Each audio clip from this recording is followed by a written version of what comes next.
What is happening, ladies and gentlemen, and welcome back to EGGRO VR. I'm going to give you the best possible settings guide for the MetaQuest 3 and the HP Reverb G2. The MetaQuest 3 is a major leap, in my opinion, over the Q2. The resolution, 2064 by 2208. The resolution on the Q2 was 1832 by 1920. That's a big leap. The field of view is 110 degrees for the MetaQuest 3.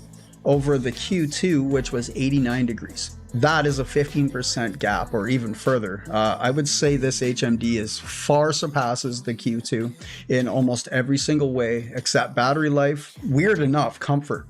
I find the comfort on this with this fabric interface is kind of terrible, and I can't wait till either I'm hoping for a PU leather interface. I find it's not very padded, and what happens is I'm looking and I'm flying, this squishes up against my face, and the facial or the lens shroud here is pushing up against my eye socket, and that tends to hurt after a little while. No HMD should hurt. Comfort is very important for flying in virtual reality or any virtual reality games. That said, let's get into these pancake lenses. Edge-to-edge clarity while flying in DCS. To me, there is no going back to Fresnel lenses. I really love the G2. The G2 was wonderful, minus the Fresnel lenses. Now, in a perfect world, we would have the HP Reverb G2 with a resolution of 2160 by 2160 with pancake lenses. It's just too bad they're out of the game. Very sad day when that was announced.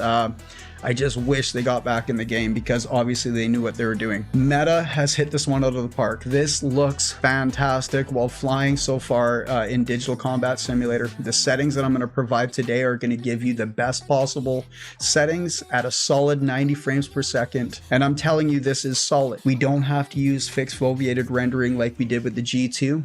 And we did have to do that with the G2 because the HP G2 had higher resolution. In the past, folks would say, would provide a video for the HP G2 and they would say they get much higher settings with their Q2. I would say that's quite obvious because it had a lower resolution and it was less taxing on your PC.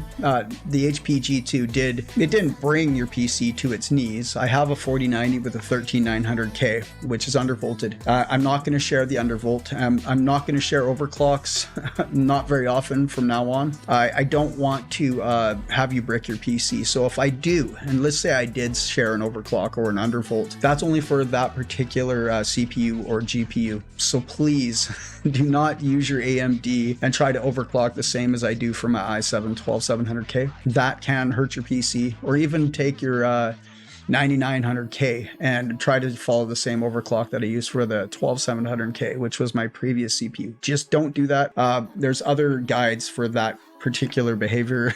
I'm hoping that will be more suitable for your needs. This is a guide for Digital Combat Simulator. I'm going to share my settings, my specs, everything that I use for my PC to get the most out of it. We're going to be using Process Lasso.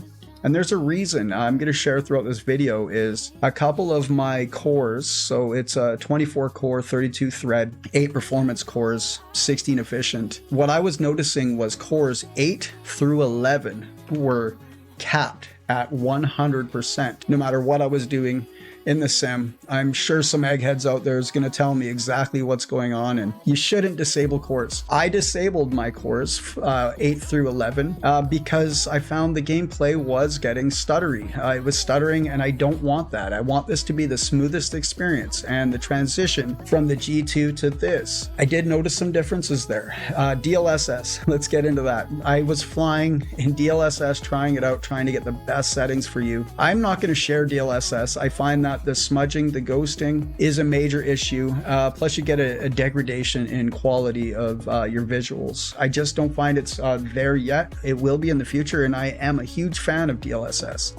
I use it for Microsoft Flight Simulator 2020, and we just don't need to use it here. Not yet anyways.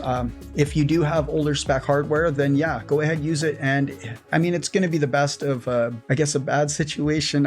Right now, I don't recommend DLSS whatsoever. We can use MSAA ×4, and I do in some cases in this video, but more or less, I'll just put that ×2. DLAA no upscaling or whatever, looks really, really good as well. And I'm going to share the settings that I use, and I know it's going to work for you if you have similar spec hardware and your configuration is similar to mine. You have to bear in mind that everybody's configuration is a little bit different. Process lasso, I'm going to disable those cores, and I'll show you with disabled versus enabled the difference. I did see something weird. There's a little bit of weird gameplay there. Is when I disable it during the beginning stage of, say, flying in DCS, and then I enable those cores, it kind of fixes the problem, but then it comes back, and then we're maxed out again at 100% on cores 8 through 11. I can disable core 8, and I've seen in posts that's what people are doing, and that seems to be a general problem. But for me, I find the stability, I just disable 4 cores. It's terrible that we have to do that, but it's just the way of the world. Sometimes you just have to find what works, and that's why I find using an overlay is so necessary. When you check an overlay, basically for your GPU, watch your temperatures, basically watch your entire system to see what the problem is if there's bugs, say, in the update. And for me, I found bugs to do with my CPU core usage. And if they're running at 100% and I'm at the menu, that's really not making a whole lot of sense, especially with this CPU. It's a 13900K. That's not necessary. It shouldn't be running at 100%. I like an equal spread on my CPU, and we're going to share that today. Without further ado, let's dive in. Let's have some fun. And I'm going to share my settings for both the G2 and the MetaQuest 3. And I know this is going to work for you, so stick around. Here we go. Okay, I'm going to leave a link in the description for everything that is in this video. Now, MSI Afterburner, once you have it, you've downloaded it, we're going to go into the gear icon, so the settings icon. We're going to set a custom fan curve. And I know you do not want to be running at 100% because it's hard on your GPU and it will shorten the lifespan. So set a custom fan curve, and it's not terribly loud. Here's where you're going to see your FPS, frame times, and temps. But right now we're just going to minimize that, and I'm going to bring up process lasso just for trial and error. I'm going to leave a link in the description for this as well, but I'm just showing you before we actually launch the game. When we do launch the game, you just right click the app, so that will be DCS, and then we set a CPU affinity. For me, when I watched the overlay, I noticed 8 through 11 were maxed or capped, pegged, whatever you want to say, at 100%, even at the menu. And it stayed like that throughout the time until I set an affinity, disabled cores 8 through 11. Now, I've read in DCS and a lot of posts or forums that people are saying it's CPU core 8 that was causing them problems. So this is a thing, it is happening. And if it is causing stuttering, and when you watch the overlay, if you see the issue, just disable that core. It's so easy to re-enable. We'll get to that. Disable your security. Obviously, you don't want that running in the back. We're going to launch the Oculus app, and I'm going to show you a quick fix on how to fix microphone not detected. Now, you see the red X there. We're going to exit out here. We're going to minimize the program. We're going to have to restart the program because it will work. Now we're going to go to sounds. We're going to go to playback. Now headset, earphone, I'm basically going to disable that so it doesn't take priority. What we do want to take a priority is the Oculus virtual reality audio device. Right there. Now advanced, I'm just seeing if there's anything I can change in terms of sound quality. We're going to scroll down and make sure there's nothing else. Now we're going to go back, not sounds, but recording. Then we're going to scroll to the bottom where microphone is. I'm going to disable microphone again so it doesn't take priority. We want the Oculus HMD to take, or Meta HMD to take power here. And just click enable. Then you're going to want to click apply and OK. I'm going to go into properties, and then you go into advanced. Sometimes that feature is available depending on the device. You can get a better, richer sound. Anyways, Oculus, now we're going to exit out the program, and we are going to relaunch the Oculus application. I'm going to show you that this fixed the problem. Not a huge deal, but if you do decide you want to use the mic, there it is, it's fixed. And since we're here, we're going to scroll down, we're going to go into our settings. I like to run at 90 FPS, which is indicative of 90 Hertz, and 4128 by 2208, so render resolution at 1.1. Now you can change this depending on your hardware, and I see a lot of folks maxing it out, but they're also locking at 45 asynchronous space warp, so 45 frames. Let's do a USB test. I have the Kiwi Design cable. Now the best or speed that I've seen so far is 2.8 gigabytes per second. Generally between 2.3 to 2.8, and there you go, 2.3 Gbps. We're going to quit the test. And okay, now this is something that in the past was something I would do. So we'll go over to the library here. I used to use Sidequest and I would sideload DCS after I launched it in Steam, but that's not really relevant right now because that would still be single core. Okay, this is important. Oculus debug tool. Now this is where most people are going to tell you to set your pixels or pixel density, pixels per display at 1.0. I find I'm not a lemming. I'm not going to follow the way they do things. This is my way, and I'm going to share it with you. Asynchronous space warp is probably the best motion reprojection that I've seen on any HMD so far that Meta has provided. Okay, now we want to turn that off because I know in my case the PC is it's strong enough to handle no matter what I throw at it, at least for now. Video codec is H.264. I would say you can set it to H.265, but that's for Meta AirLink or Oculus AirLink. Encode resolution width you could set to 4128, but in this case we're just going to go to default. And encode dynamic bitrate, we're going to disable that. And what's really important, this is where it gets good, encode bitrate Mbps, megabits per second at 600. Now that is my sweet spot. I know that by default, I think the max you can get is 500. So you want to open up your notepad, and we're going to do the 940 like everyone else is doing. Just try it. I tried it and I had to lock at asynchronous space warp at 45 frames per second. But in order to do it, you just type in, say 940 if you want to try it in your notepad, and copy paste, and then left control and V for Victor on said place, encode bit rate to Mbps. So here I'm going to go back to 600, left control V. And there you go, it's now pasted. Dynamic bitrate offset, and that's 0. Link sharpening. Now this is important. By default it was at normal, I think. I set to quality and it looks way better. Mobile ASW, asynchronous space warp, at disabled. We're gonna exit out this program. Now we're gonna go into Nvidia control panel settings, and this is controversial because a lot of people say that it's not really relevant and you can leave it default. I somewhat agree, but there are some changes that are mandatory. Shader cache size, we're gonna set to 10 gigabytes, and vertical sync, we're obviously gonna have off. You do not want to be locked at 60 FPS. Now, if you don't have DCS in your program settings, so you go to program settings, just add it. If you've played the game recently, it's available. Anisotropic filtering, application controlled, anti-aliasing mode, enhance the application setting. Now, what'll follow is anti-aliasing setting to 2 times. Low latency mode, we're just going to turn that to off. Now, these are the ones that I believe are important, at least this one is. Power management mode, we're going to set for maximum performance. Texture filtering, anisotropic sample optimization to off. Texture filtering, negative loud best. That's a level of detail. Allow. Texture filtering, this is important, high performance, and texture filtering, trilinear optimization will follow to being on. Vertical sync is off, and virtual reality pre-rendered frames always set to 3 with the HP G2 and the MetaQuest 3. We're going to go into adjust desktop color settings. Now this is important to me, and this works for my configuration. I love it.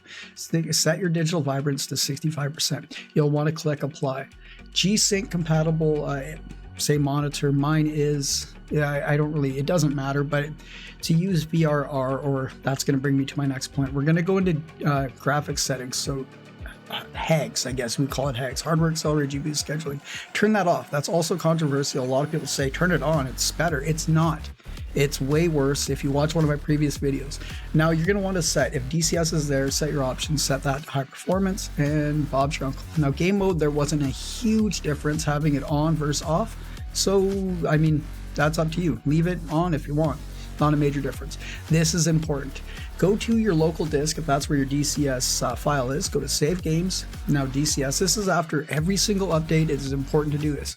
I'm going to delete my FXO and meta shader files. And then when you relaunch the game, it may take like an extra few minutes or a minute to launch the game initially, but DCS will magically refill those files for you. So don't worry. I'm just making sure that I didn't accidentally delete the wrong file because I'm yammering on here.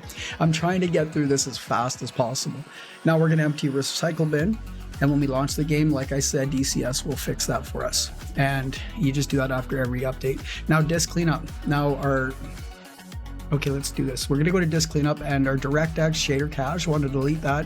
Delivery optimization and temporary files delete. And while we're waiting for those to delete, we're going to go into notifications. On the bottom left, you can type notifications. For me, I'm going to go into storage, over to temporary files. Now, if you've done a window update, it could be 2 gigabytes that's slowing down your PC. Remove files. Boom, done. I mean, they're garbage files. You don't need them. We're going to go to library.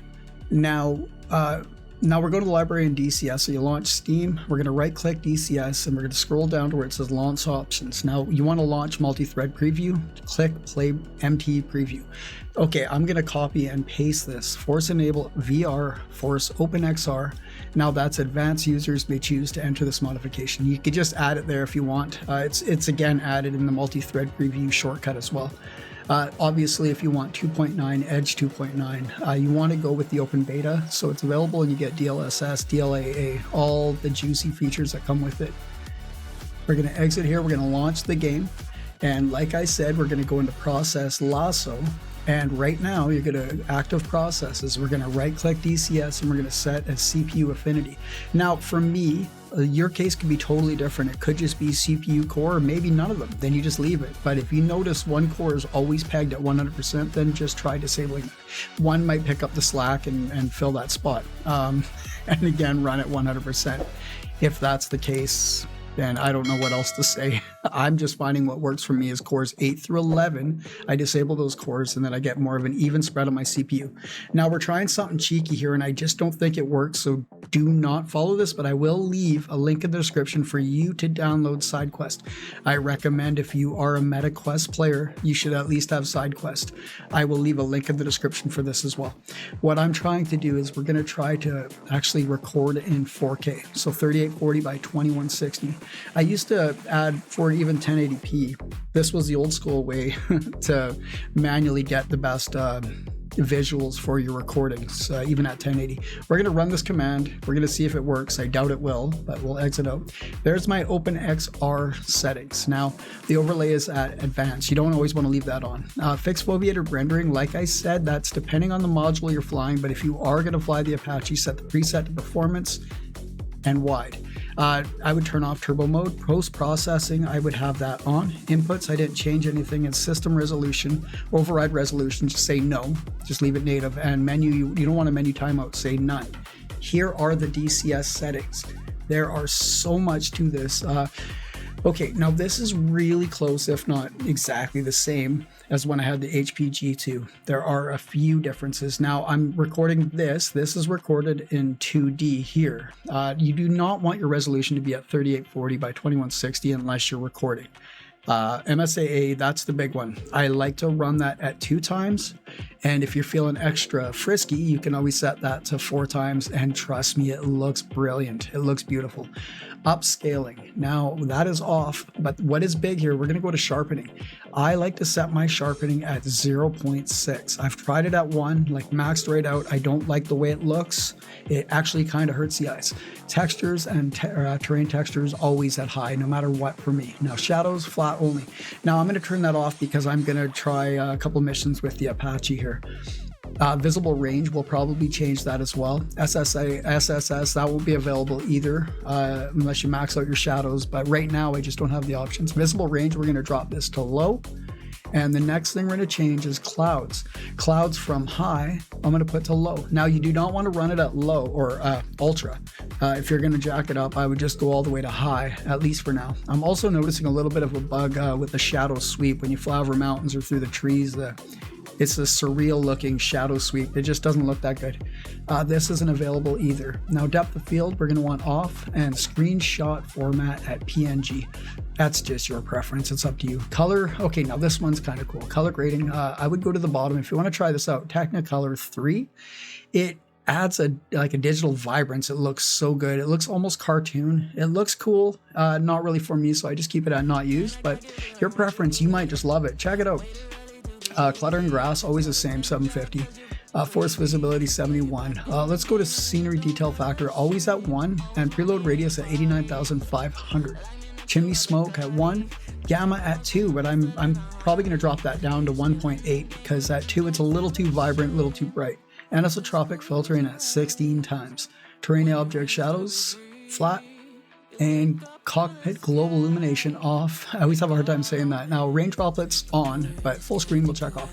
This is the difference between the G2 and the MetaQuest 3, and they're similar resolution. With those pancake lenses, edge-to-edge clarity, 1.3 pixel density. There's going to be some people that'll say, well, I should have just set that in the Oculus software. No, this is what I do. This is what works. Mass size at 0.42. And if you want to record in full screen, then check this box and check this box. And you can record in full screen set at 3840 by 2160 if you have a 4K monitor. Another thing you can do if you don't see your virtual hands in VR when you're flying DCS, and if you're like me that you like to interact with the cockpit if it's available, then follow this guide. I'll leave a screenshot to the top right there. Just check that and then you'll see your hands again. For some reason after the update, I lost visibility of my virtual hands, and I for one like to use my virtual hands. Okay, I just did a synthetic benchmark test using Cinebench R23. I just added a contact frame to my CPU, which is the i9-13900K, and I also repasted my CPU as well, because I was noticing, not thermal throttling, I usually will never let that happen. I'm always monitoring, I always have overlays running somehow.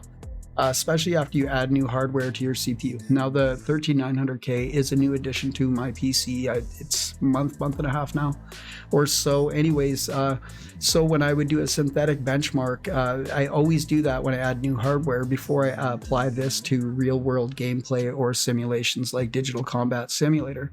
I just find it's best to see worst case scenario, and you are going to get that with a synthetic benchmark test like Cinebench R23. Now we're maxing the cores in the synthetic benchmark testing. And the reason for doing this, like I said, it's before you apply to a real world scenario like DCS or Microsoft Flight Simulator 2020. Not that you're ever going to be running at 100%. And in some cases, as I've already said, some of the cores in DCS are running at 100%. Now, I don't know if that's been fixed recently with the most recent update or patch, but I'm noticing now, and I will share this because I just launched the G2 recently, and it's kind of weird. One core or two cores are running max now, even at the menu, which is still odd behavior. I would like an equal spread through the CPU for all cores, and if I have to eliminate or disable a core or park cores like CPU cores, that is not a problem. Just hopefully I don't have to park too many performance cores. Efficiency cores I don't really care, but performance cores like 8, so we have 8 performance cores and 16 efficiency cores and 32 threads with the CPU. And it's not really ideal to park any cores. And even when you do park one core, another core is going to take up that slack and run at 100%. It's not ideal. We are going to go back into our settings right now. We're going to actually try DLAA with no upscaling, so no DLSS. And then we're going to try DLAA with DLSS at quality. And I don't want to rag on DLSS too much because DLSS, and spoiler alert, do you remember way back when I said I wasn't going to use DLSS? Well, we are. And I'm going to use that with the HP Reverb G2. And I'm also going to share DLSS with the Q3, MetaQuest 3.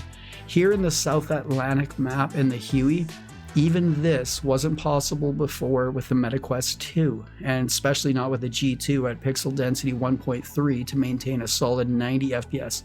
I always share an overlay in each of my videos, so I'm showing you proof is in the pudding. It's not just empty words or an empty promise. If you try these settings, if you have similar spec or configuration as mine, you're going to get the same results. Now, some folks would say they can't read their dials or their cockpit or their MFDs or whatever. I don't think that's an issue, and especially with the higher settings that I'm sharing with you today. It's no longer an issue. Before we'd have to, and I do this with still with the HP Reverb G2, is I have to dial back my MSAA settings. If not, I actually just turn it right off, because I like to fly at 90 FPS. Sure, I can crank my settings to 45, or crank my settings and then set asynchronous space warp to 45 frames per second locked. Okay, now we're going to go to DLAA, so I'm actually going to turn off a few settings here. Visible range is low. Now you saw those settings, those are decently high for the South Atlantic map. Yeah, I mean, it's not world record breaking or anything, but to maintain a solid 90 FPS with that frame time. Now, always watch the frame time. It's the most important feature, I would say, to watch in an overlay. When you see other videos, or say if I share a video with you and I'm showing 90 FPS, but then it's staggering between 90 and say 85, you can bet your ass that there are frame drops obviously in there, but your frame timing is going to cause skipping and stuttering. You're going to get micro pause, micro stutters, and that's the problem. And this is why if I were to crank my settings crank my settings completely and then set asynchronous space warp to 45 log, the reason I would do that is because when I jump from 90 frames per second to 45, say my hardware can't keep up to that 90 FPS, it jumps down to 45 frames per second asynchronous space warp. Now, ASW by Meta is, I would say, it's the best motion reprojection from any HMD that I've tried so far. Here we're going to try DLSS. Again, with sharpening at 0.6. We're going to adjust a few settings here, raise visibility to high, clouds at high, water, no, we're just going to keep it at low. Click OK. And basically, there's just so much to this. Now, DLSS, like I said, I can't really rag on it. I use it for the G2, and it works really good for the HP Reverb G2. And it's not that it doesn't work wonderful for the MetaQuest 3. It's just I find MSAA looks a lot better, and there's no visual degradation whatsoever. Now, I have said in, well, actually, I don't know previous videos, but if you bump up MSAA to × 4, you really have to try it. It looks absolutely stunning, like perfect. It looks crystal clear. The MetaQuest, okay, the MetaQuest 3 does have a few caveats coming from the HP Reverb G2 or even the MetaQuest 2. I also have the DPVR E4, which is a decent headset. It's still strictly a PC VR HMD. What I like about the MetaQuest 3, let's start with the good stuff. It's a standalone device with the capability and versatility to also be a PC VR HMD. But the caveat there is that it's not DisplayPort cable linked. Obviously, you're going to get compression, and compression issues is an issue for a lot of folks. For me, it never was an issue. I never had a problem with compression. I don't really see the difference. It's a bit of a softer image. Now, a caveat with the MetaQuest 3. Here we are at Marianas. Now, Marianas, before, there was no way I was getting 90 FPS with a solid frame time, as we're seeing here, even in the Huey. So there has been some major upgrades. DCS Edge 2.9, in my opinion, is the best update so far that I have seen come from Eagle Dynamics, and bravo, it looks bloody beautiful. I keep falling in love with this sim. The romance, or it hasn't gone away. I love the sim with each update, but this one in particular is the best so far, and I can't wait to see where this goes. Okay, let's get back to the caveats with the Q3. The first thing I noticed when I put on the HMD, so the MetaQuest 3, was the Mira effect. Now, I don't have a lot of experience with the Mira effect. It's not something that I've experienced before. I know that it's something with the PSVR 2, but with the Q3, it is also an issue. And what Mira effect, in my opinion, from what I am seeing when I put on the HMD, it almost looks like you're looking through a dusty window, like it's a little bit cloudy or something. With the pancake lenses and with its high resolution, it still looks fantastic, and it's definitely something that I can live with for sure. Coming from Fresnel lenses with screen door effect, I would say it's still better, regardless. Screen door effect is something people are saying they're seeing with the Q3. Not in my experience, unless I absolutely am looking for it. If I'm pixel peeping or just checking for screen door effect, really looking, I can see it, but it is so minimal. It's nothing like what you would see with a Fresnel-based lens from the past iterations of HMD, from either Meta, HP Reverb G2, the DPVR E4. There's so many all devices before were using Fresnel lenses, and now more or less headsets are moving towards pancake lenses or spherical lenses, and I still think Meta has the best lenses in the business right now with these pancake lenses. Let's move on to the HP G2. Here we go. Okay, first up, we're going to just change a few things in Windows OXR. tools for Windows Mixed Reality. Preview runtime we're going to set to on, and customized render scale, set that to 120%. Obviously we're going to turn off or disable motion reprojection because we want 90 hertz or the native refresh rate of this HMD. Now if Windows Mixed Reality OpenXR runtime is not enabled because you switch between MetaQuest or whatever other device you have, then just click it on. We're going to scroll back down to Mixed Reality Portal. We're going to go into the settings icon, and first up, this is the most important thing. Always clear your environment. I just find I do this every, say, 2 weeks. You just want a quick refresh.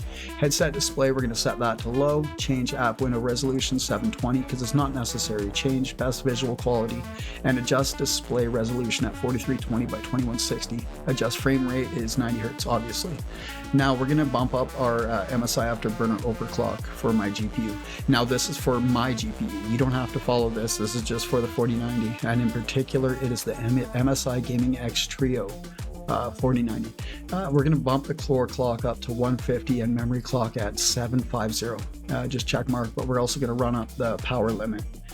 Now we're going to go into GPU, or just type in GPU into Windows search. HAGs we're going to turn off, as well as VRR. We're going to scroll down. If you don't have DCS there, add it. Options, high performance, save. We're going to exit out of here. Next we're going to go into game mode. You can type it into the Windows search. I would just recommend just turning it off. Now we're going to go into adjust image settings with preview, and we're going to use the advanced 3D application set to performance. There's no changes here from the MetaQuest 3 to the G2. Shader cache obviously 10 gigabytes, and vertical sync is off. Next, program settings. If you don't have DCS, add it. Exactly the same as my MetaQuest settings. Everything's the same. Power management I like to leave it for maximum. Texture quality always high performance, and vertical sync is off. And now there are some settings here. Most people will say Nvidia control panel is irrelevant. It's not necessary. I believe it is. Just certain settings are, and I do somewhat agree with that. Setup G-Sync, I just have that checked because I don't just VR game. I like to utilize this, my GPU, and if I do have G-Sync available, I'm going to use it. We're going to check for an update with OpenXR toolkit. It's just good to do this. Now check your current version. Mine's 1.3.2, and then I'll show you here 1.3.2 is active. If you want to disable this and you don't need it at the moment, you just disable, check the box. I encourage you to use this as your runtime. It just works so much better. You don't want to, I mean, Steam VR works good. It is a little more taxing. And you have to bear in mind, we are still recording in 3840 by 2160. I'm just showing you, you're going to drop down that resolution because you want to go as low as your monitor can go for that particular reason. You're using VR. You do not need to be running at 4K on your monitor. We want to eliminate any possibilities.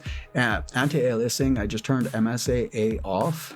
We are going to change that to DLSS quality, and I recommend that you try that with the HP Reverb G2. It looks like brilliant, looks beautiful, and it runs very smooth. Pixel density, we're going to obviously bring this down from 1.3, which I had on the Q3, to 1. That is always my standard. There's not a lot of changes with settings, but there are enough where you still need to stick around and watch the video, because DLSS is a new implementation in DCS Edge 2.9. So you want to run your pixel density at 1. Now I know that you're like, well, 1.3 on the Q3, why can't you run 1.3 on the HP G2? That's not the case. Now the G2 does have a bit of a higher resolution. And okay, now we're putting DLSS quality on, DLAA obviously. Now DLAA alone does a really good job. You can bump up your shadows depending on the module and where you fly. I just like to keep my frame time below 10 milliseconds. 10 milliseconds in OXR-TK translates to about 11, maybe 12 milliseconds in an actual overlay by, say, MSI afterburner. When I watch the overlay, it is completely different. There's about a 1 to 2 millisecond deficit there.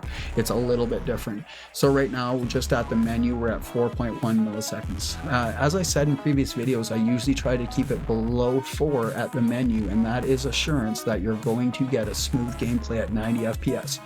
Now, when you see settings that are a little bit lower, I know we all watch videos and people say, yeah, I maxed my settings out, but they're not letting you know. And even when they share their overlay, if their frames are jumping from 90 to 70, as I've already said, you can bet your bottom dollar that there are going to be frame skips. frame stuttering, hitching, micro pausing within their HMD. It may not show on the monitor or the final clip or upload that they share, but the truth is if you're jumping in any case scenario from 90 to 75 frames per second and it's fluctuating that much, that is 15 frame drop. It's going to cause micro stutters. I don't care what anybody says. There's a lot of eggheads with their opinions. I'm saying from experience, when I'm watching my frames fluctuate, that is an issue. We like to try to keep this locked at 90, and that's why I try to keep my frame time below 10, because if your frame time, and that's probably the most important thing to watch between that and your FPS, you want to watch this, and if your frame time you're seeing little spikes, obviously there's hitching and you're going to be dropping frames. So it's just obvious. It's super obvious. You don't have to max out your settings for this game to look good. It looks wonderful even with lower settings. Now you'll see in part of this video, we are going to lower our textures down to medium, and we're going to fly in the channel map with the P-51 Mustang.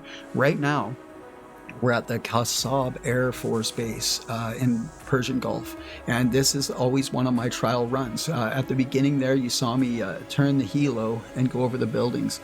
That particular spot in this map is quite taxing. If you haven't flown it, and if you have the Persian Gulf map, I'm telling you, try it with the AH-64 helo, and it's kind of mind-blowing that there's parts of this map that are so demanding when there's nothing going on. There's barely any assets. There were a few ground assets there, but not enough to generate the kind of power recommendation needed there. Now, when we're flying this helo, I like, and this is another thing, fly over trees or any kind of forested area. I'm going to show you if there's stuttering and skipping, you're watching your frame time. Obviously, I'm not having that issue here. Everything looks buttery smooth, but we are using fixed foveated rendering, and turbo mode, for some reason, is running really, really well on this HMD. Turbo mode on this HMD in this sim, I would recommend to use it now, for sure. Now with the Q3, I turned off turbo mode because it is so weird. I was expecting similarities.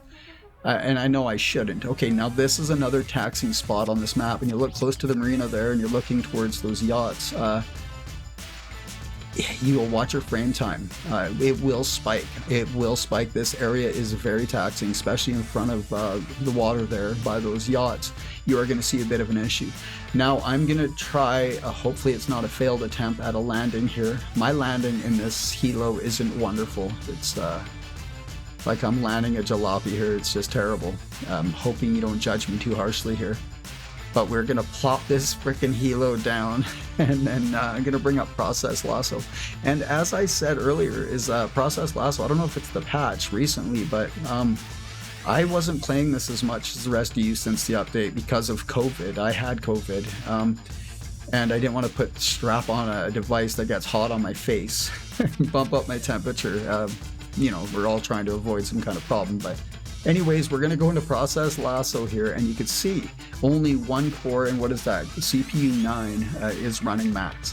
And we're going to play a bit of cat and mouse here. I'm going to chase this core down, and you'll watch it. It just switches position. It's kind of funny. You don't really have to do this. In this case, we only have one core that's maxing, and I'm sure it's workload because we're not even at the menu. That makes sense. But if I'm at the menu and I have 4 cores maxing at 100%, then there was an issue, and that was happening with the Q3 before. 2 cores max right now, but even then that's not a big deal. But if it's capped at 100 all the time, I would just disable the core. It's not disabling the core, sorry, it's core parking. You can still see when I disable or core park these cores, they're still being utilized, but what's happening is it's just transferring the load to another CPU core. Not a big deal. So we're going to eliminate, or I guess we're just disabling this core, whatever you want to call it, core parking. Now it's now switched over to core CPU 3, and we're going to come back to this. I'm going to actually disable that as well, but that is ridiculous. This is 5 cores I've had to park. Now I'm showing you an overlay that we're getting 90 FPS. My frame time is a bit spiky here, and that's just those certain areas. Like I was telling you, that's more of a workload.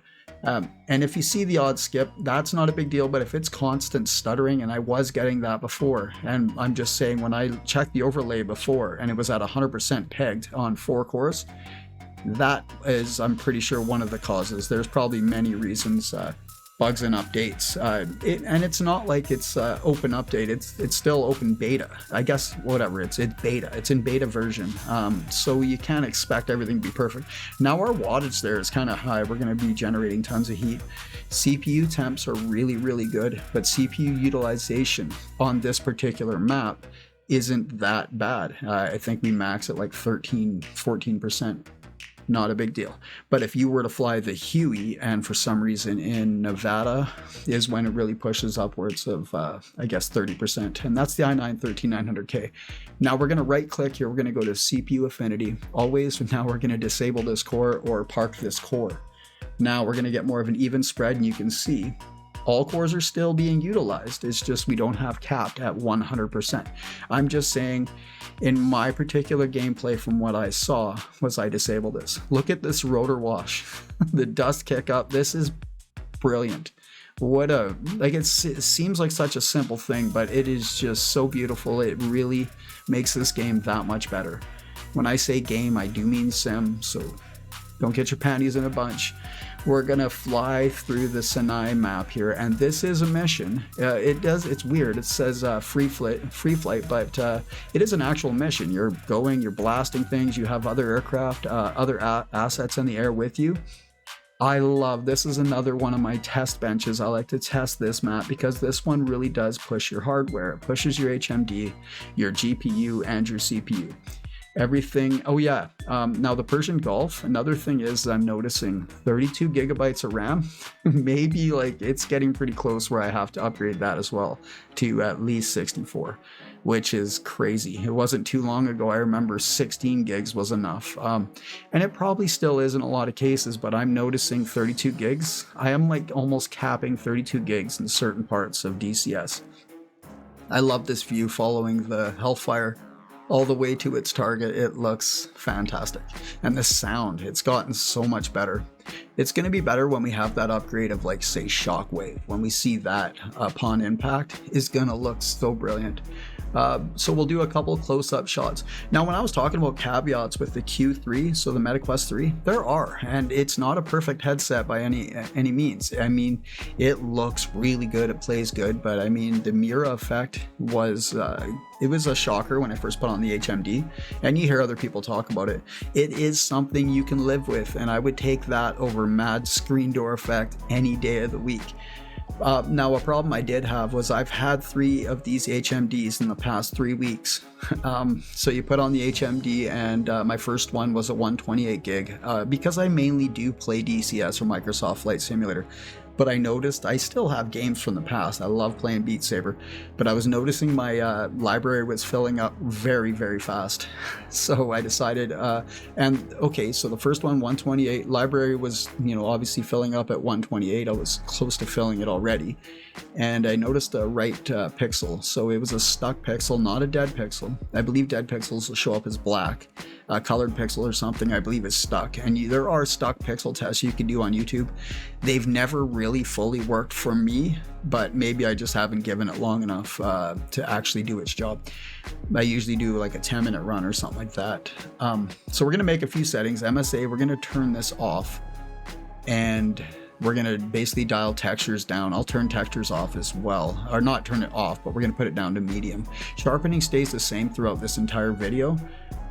Okay, so we'll leave that. Now, when I was talking about the HMDs, now the stuck pixels, that was absolutely terrible, and I wasn't excited. No, actually, we're not doing that just yet. We're not going to drop our textures just yet, sorry. I'm just talking about the HMD, the Q3. Now, the stuck pixel on the Q3 on the right eye was very noticeable. It was more center of where my eye is. And I know this is a major issue. It seems to be happening with a lot of people. And get this, the second HMD I got, I obviously went to Best Buy, got a replacement, and the replacement, I didn't even get through the setup before the fans, like we're talking within 30 seconds, the fans kicked on. It was obviously overheating. And this is during setup. I wasn't even gaming through the setup process using my mobile phone. It was just, I've never seen that. It just went completely black. Fans were going crazy. Obviously, it was having some kind of overheating issues, so I brought that back. I don't think they quite believe me because that was twice in one day I was at Best Buy.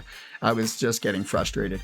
Now, when I came back again, they did give me another one, so I bumped it up to the 512 gigabyte just for that storage. And I'm telling you, I'm going to need that storage. I don't just play DCS, but I mainly play DCS and Microsoft Flight Simulator. Now we're bumping the textures down to medium. We're going to fly the P-51 Mustang.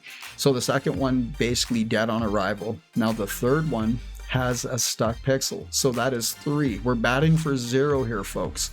That is not impressive whatsoever, but it is probably, this one I could probably live with. It's like a little micro dot off to the far left quadrant of my vision on my left eye, and it's probably something that I'm either going to live with. I still have time to do the return. It's usually a 30-day on that, and you get an instant return instead of having to send it to the manufacturer. I notice you can always talk them into it. You just have to be a little annoyed and maybe have to talk to the manager if you have an issue. That is the case in some stores. It's not always the case. Some people hold strong.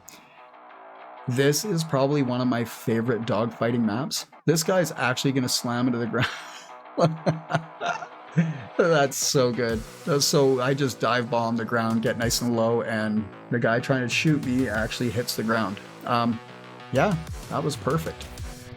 Anyways, okay, now the MetaQuest 3 with its Mira, with its stock pixels, the battery life isn't that good, but again, I'm usually plugged into my PC via link cable, and I know there's some really good options out there right now for excess battery usage. I'm kind of leaning towards the Zyber VR neck strap, whatever, battery charger. Looks pretty good, and get upwards of like 3 hours. As opposed to an hour and a half is what I'm usually getting when I'm, say, playing Beat Saber or so on. Anyways, I hope you enjoyed the video, and I'm hoping that you have stuck around to this point. And if you have, you are a trooper. This is a very long video, and you've had to listen to me yammer on for quite a while here. But I really, really thank you so much for sticking around. And if you could be so kind as to subscribe to this channel, I'm always going to be trying to provide the best videos and stability for DCS and sometimes Microsoft Flight Simulator 2020. If you have any recommendations or anything that you'd like to see, please feel free to comment below. And as always, ring a ding that bell. Be safe, and I'll see you soon. Bye for now.